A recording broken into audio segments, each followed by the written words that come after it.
the Deadbolt Mystery Society presents the Warwick Recordings, a story about secrets and how they are uncovered in a strange neighborhood in an even stranger town.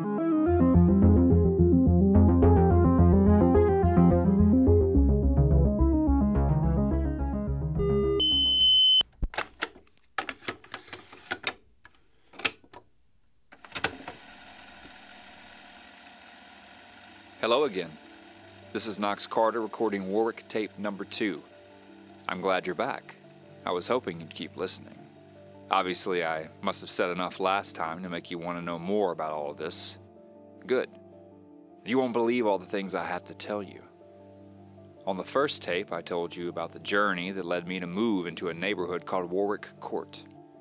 When we last chatted, I promised to tell you about some of the secrets that I discovered in my house. And I'll get to that shortly. But first, let me tell you about Warwick Court itself. Neighborhoods, I would soon learn, were a lot like old houses and cheating wives. They could harbor secrets too. Warwick Court is one of the oldest neighborhoods in town. That description applies in more ways than one. You see, not only is Warwick Court filled with some of the oldest homes in Valley Falls, but it's also inhabited by an older population. I heard that the median age of Warwick Court residents is 72, but I don't know if that number has been scientifically calculated or not.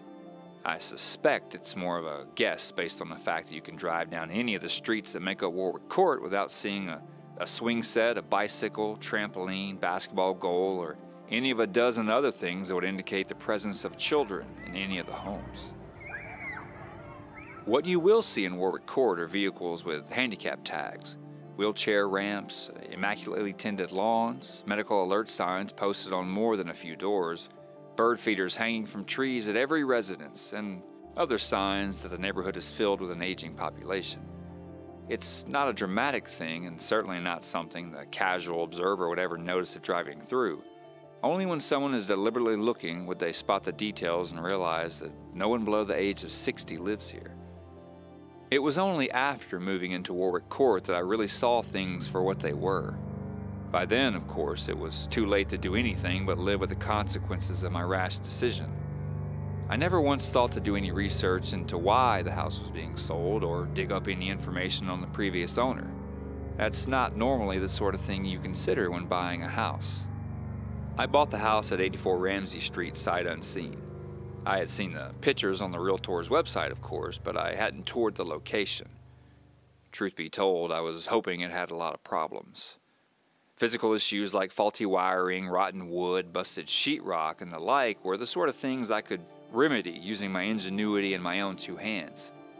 Those were problems I could wrap my head around and understand.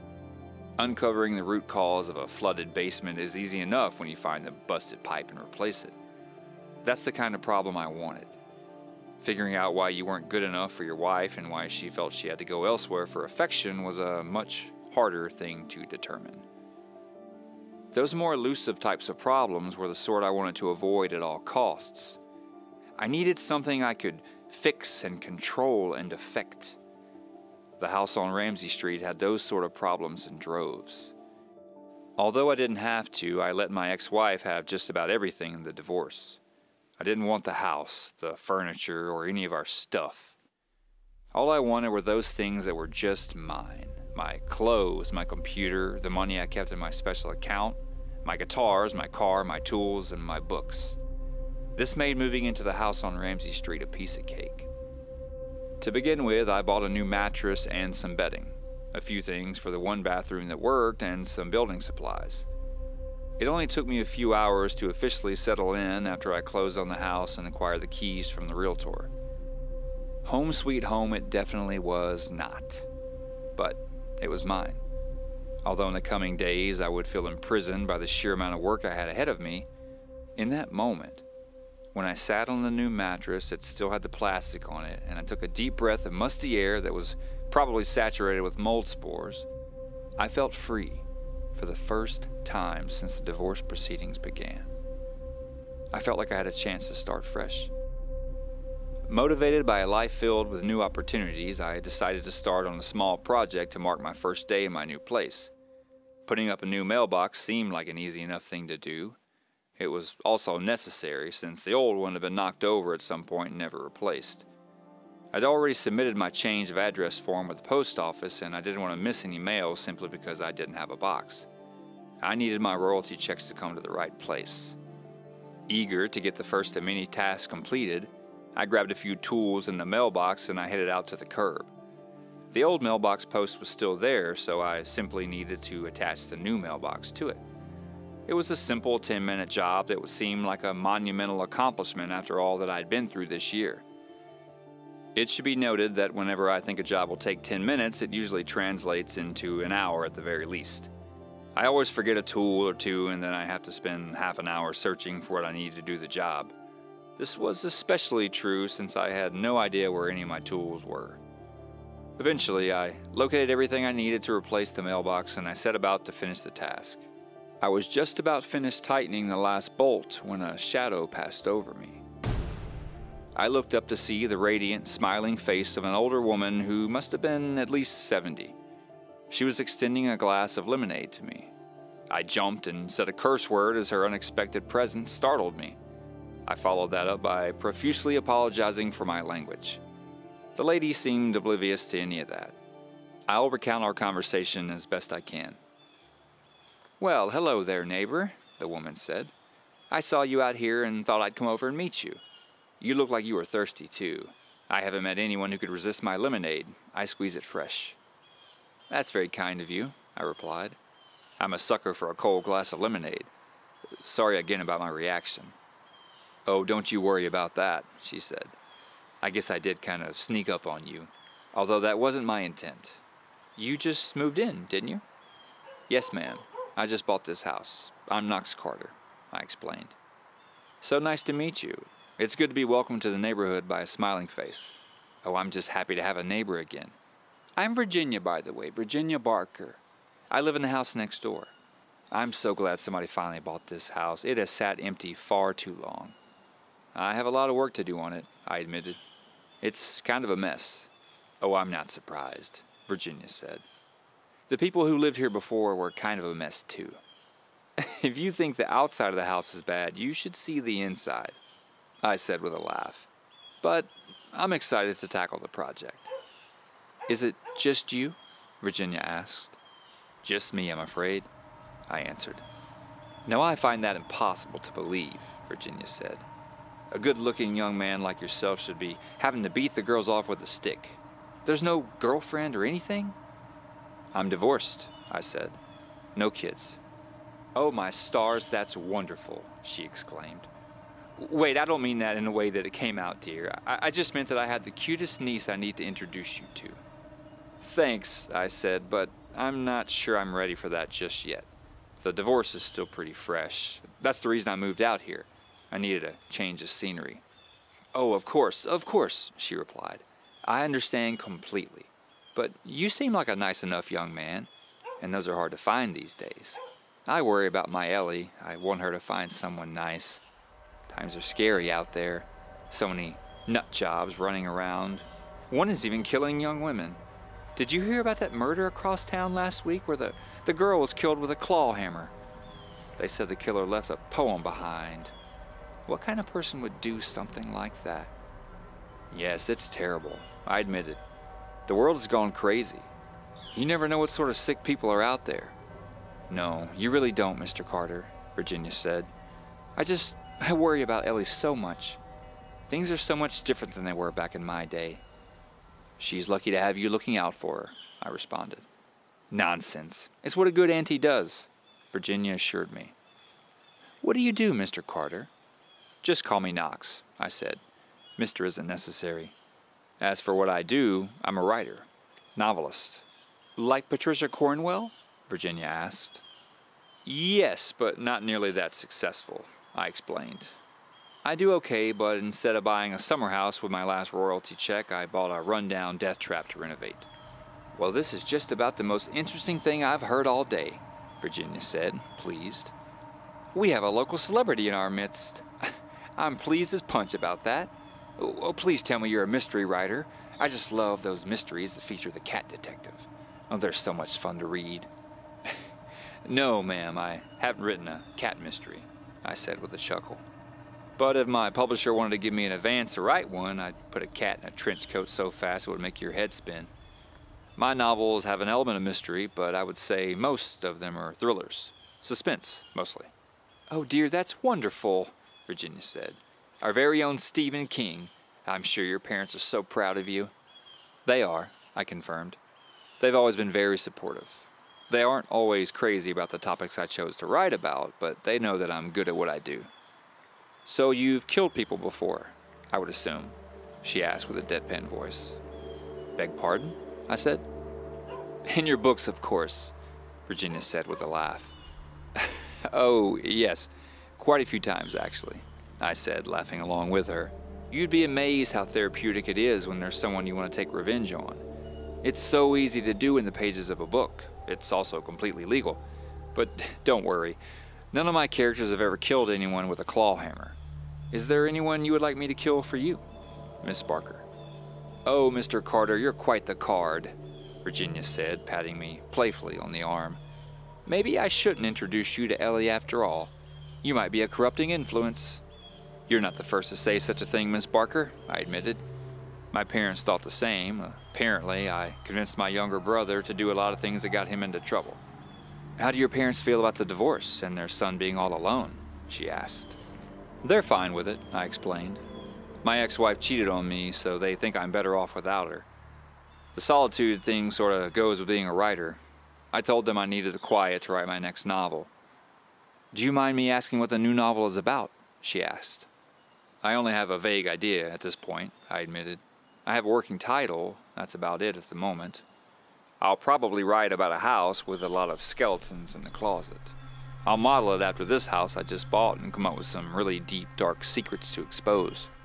Oh, I like that. Very mysterious, Virginia said. Did I tell you that my niece is a voracious reader? Well, she devours horror novels like candy. I think she would probably like what you write too. Well, enough about all that. I can see that you're quite busy, Mr. Carter. I mean, Knox. I'll let you get back to it. Maybe I could cook dinner for you one day soon. Think of that as my way of welcoming you to the neighborhood. I haven't had anyone to cook for since my husband Harold passed away earlier this year. I'm sorry to hear that about your husband, I said. Thank you. It was very sudden, Virginia explained. I'm doing my best to move forward. Now, what do you say to that dinner I was talking about? Dinner sounds amazing, I said, meaning it. I haven't had a home-cooked meal in ages. I make a mean pot roast. Maybe I'll make cheesecake for dessert. My mouth is watering, I said. Who knows, Virginia said. I can invite a few friends from the neighborhood. It could give you a chance to meet folks. Including your niece, of course, I said with a wry smile. Virginia winked. Of course. Why do I get the feeling I'll end up meeting Ellie no matter what? I asked. You never know what could happen, Mr. Carter, Virginia reminded me. Please, call me Knox, I said. Right, Knox. Would tomorrow night at 7 work for you? Virginia asked. I think I could get everything together by then. My schedule is free, I said. I appreciate your hospitality. Oh, think nothing of it, dear, Virginia said. I have some selfish motives for all of this. Now, I'll let you get back to it. I have a dinner party to plan. Thanks for the lemonade, Miss Barker, and for the dinner invitation. I'll look forward to it. Oh, please, call me Virginia. I'll talk to you soon. In the meantime, if there's anything you need, don't hesitate to ask. I'm happy to help you get acquainted with the neighborhood. Thanks so much. I appreciate that, truly. And that was my introduction to Miss Virginia Barker. As far as neighbors went, she seemed okay. She had a grandmotherly charm about her that made me feel like moving to Warwick Court was the right move. She seemed like the kind lady who bakes cookies and watches old reruns of the Waltons. Wholesome was a word I would have used to describe her. The thing about meeting her niece made me a little nervous, primarily because I wasn't interested in dating anyone at the moment, and she seemed determined, but I would worry about that tomorrow. After tightening a few screws in the final step of the process, the mailbox was installed. I surveyed my handiwork with pride. It was a ridiculous thing to be proud of, but it was the first thing I had done as a bachelor. Armed with an extra dose of confidence, I decided to go and do a little more work inside the house before dinner. Since I already had a working bathroom, I thought I would start with the master bedroom. The sooner I got it fixed up, the sooner the place would seem like a home. The bedroom would double as my office. Or at least it would until I had time to complete more of the renovations on my list. I wasn't really sure what the reason was for the poor shape of the house. It was like the previous owner had just gone crazy and done his best to destroy everything with his bare hands. At the time I made the offer, I didn't really care what the reason was. The fact that the house was a wreck meant that I got it for a steal. The bank just wanted to unload the property and get some of their money back. Good for them, really good for me. I should have been more cautious. I should have done a little digging on the house and the people who owned it. I should have done my homework. It cost me in the long run, but I'll get to that soon enough. There were holes in the sheetrock. Some of the spindles on the banister leading to the second floor were snapped in half like toothpicks. The carpet had been pulled back in some of the rooms, and the rooms that weren't carpeted had huge scratches on the hardwood. It was like the place had been ransacked, and whoever did it was looking for something. Most of the walls were in desperate need of paint. For those rooms that weren't painted, wallpaper hung precariously from the walls, threatening to peel away entirely and fall to the floor in a moldy heap. Most of the windows had at least one cracked pane, and some of them were missing all their panes entirely. The yard was an overgrown mess, populated with weeds and thorn bushes and thistles. The roof needed to be replaced, and on and on. Buy a fixer-upper, they said. It'll be fun, they said. I muttered under my breath as I grabbed a framing hammer and went into the master bedroom with the intent of ripping out the sheetrock down to the studs. All of the walls were damaged in some way, and it seemed easier to just replace all the drywall first. Besides, if there were any electrical issues, tearing out the sheetrock would give me a look at all that. But the wiring wasn't what got my attention when I hit the drywall with my hammer, knocking out a huge chunk of sheetrock and exposing what was beneath. At first, I wasn't sure exactly what I was seeing, so I hit the wall with my hammer again, and then started pulling the sheetrock away from the studs in huge, dusty chunks. A large spray-painted eye looked out at me, joined by what looked like a series of rules. The eye was a blazing orange that looked like a burning sun in the gloom that was my bedroom. In my mind, it could have conceivably come from one of Sauron's relatives. It was painted in a graffiti style that made it seem like it would have looked at home on an overpass or a water tower. I felt like the eye was looking at me. The text painted below the eye read as follows. 1. The owner of this house is always considered the target. 2. Assume you're always being watched. 3. You are now the prey. 4. They will try to kill you. 5. Suspect everyone. 6. Do some research on Stone Gardener. 7. The Owl King is coming. Although I knew I was completely sane at that point and that my eyes weren't deceiving me, seeing so much strangeness in front of me reminded me of some of the things I had seen and heard in Saturn Hills. It was a hospital where I'd spent some time several years back, but I hadn't had any problems like that in nearly a decade. Whoever wrote those rules and painted that eye probably needed to start taking their meds. But I'll get to that soon. The batteries on my recorder are getting low, so this seems like a good stopping point for now. If you come back and listen to the next installment, I'll tell you another one of my secrets. I think you'll find it interesting. Until next time, this is Knox Carter with the Warwick Recordings. The Warwick Recordings are presented by the Deadbolt Mystery Society. Written by Jason Brannon. Edited by David Alderman. Narrated by Glenn Payne. Sound designed and mixed by Glenn Payne. Executive producers Jason Brannon and Sean Brannon. You can support us by reviewing the Warwick Recordings on the platform where you found us and by sharing this podcast with others. If you enjoyed the Warwick Recordings, we think you would also like our puzzle-solving mystery games, which are found at deadboltmysterysociety.com. Thank you for listening. Until next time.